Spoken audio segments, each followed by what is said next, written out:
Hey folks, it's Nick Granville. So today I thought what I'd talk about is what to do if you're stuck with your soloing and you sort of feel like you're not getting anywhere with it. So that was a little bit of Always With Me, Always With You by Joe Satriani, and just took the chord progression and kind of improvised something over the top of it. Now where a lot of people get stuck is they start thinking scales, chords, arpeggios, all these things are going around in their head, but they often lose track of what's simplest and where music began. And that's usually like if you go back to that, to where it began, that can really help inform your soloing in a big way. So if you think about jazz music, how it evolved, it was like Louis Armstrong and a bunch of other people around that kind of era. What they did was they took the melody of the song and they just embellished it. They didn't really break too far away from the melody. And I think that's where people get stuck. They play these solos and they think, oh, I need to play some arpeggios against the chord shapes or all these kind of other things. Instead, just play the melody. So we take Always With Me, Always With You, which is what I was playing.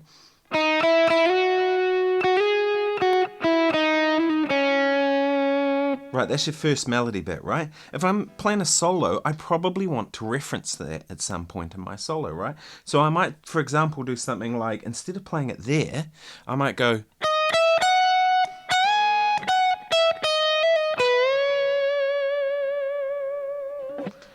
All of a sudden, I've taken a melody that's exactly the same, and now I've embellished it a little bit. Now I'm going to take that a step further, so a few more.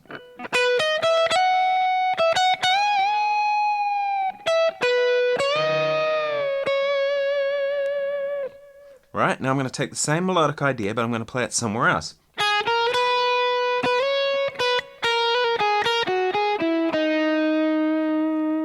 Same idea again.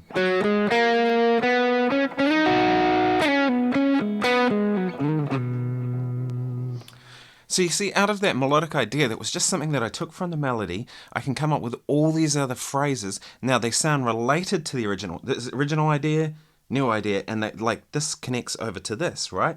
It's not just some random thing like, all of a sudden I'm playing chord changes, which is great, but the melody is a great thing. My friend Bruce Foreman always says, if you don't know the tune, just play the melody. Or maybe it's the other way around. If you don't know the melody, just play the tune. I always thought that was great.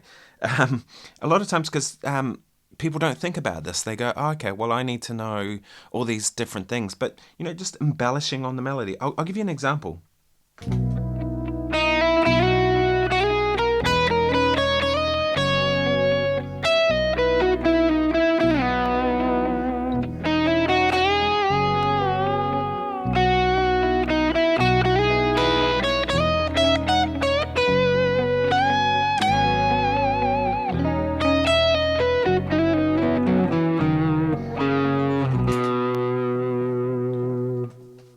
You see there, I largely took the melody and I just kind of took it in some new places. So I actually practice this when I'm in a practice session and when I'm learning new tunes and when I'm stuck on what to play.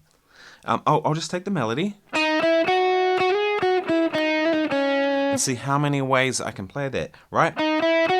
Could also be, could be, could be, could be.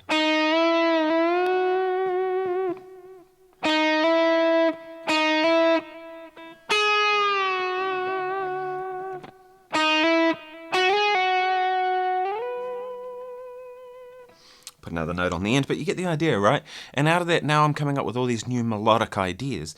And what happens in your playing when you do that is your playing makes a lot of sense. It's related to the song that you're doing.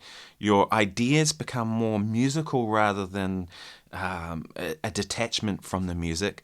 And to me, it's just better. A bass player I play with a lot in Wellington, a lot of time his solos are just the melody. He plays the melody. I remember the singer one time turning around and she said to me, man, she said, I just freaking love your solos to him. And I remember thinking, yeah, I do too, because he just plays the tune. I mean, but he does, his own thing with it, but he uses it as a starting point. Anyway, I hope that's been useful. It's something to think about, right? Take the melody and make your own bits, and that'll get you out of when you're stuck on what to solo, right? Now, I'm not saying necessarily play the melody verbatim. Do your thing with it. Anyway, thanks for watching. If you haven't subscribed already, please do. My name's Nick Granville. I post every day onto YouTube videos similar to this about guitar stuff and music stuff. If you live in Wellington, I'm playing at the Capitol Blues tonight. with the Pip Payne Band. I went to music school with Pip, and we played some gigs over the years, but we haven't played for a while, so this will be fun. And I think he's got a good band. It's a 4-piece band, and we'll be playing some blues and gospel type stuff, and some rock and roll and a little bit of funkier groove type stuff, but it's all related to the blues. So that's Capital Blues. That's at Jack Hackett's. If you're around, come on down. Otherwise, I'm going to play out, and I'm going to demonstrate some of the stuff I was talking about.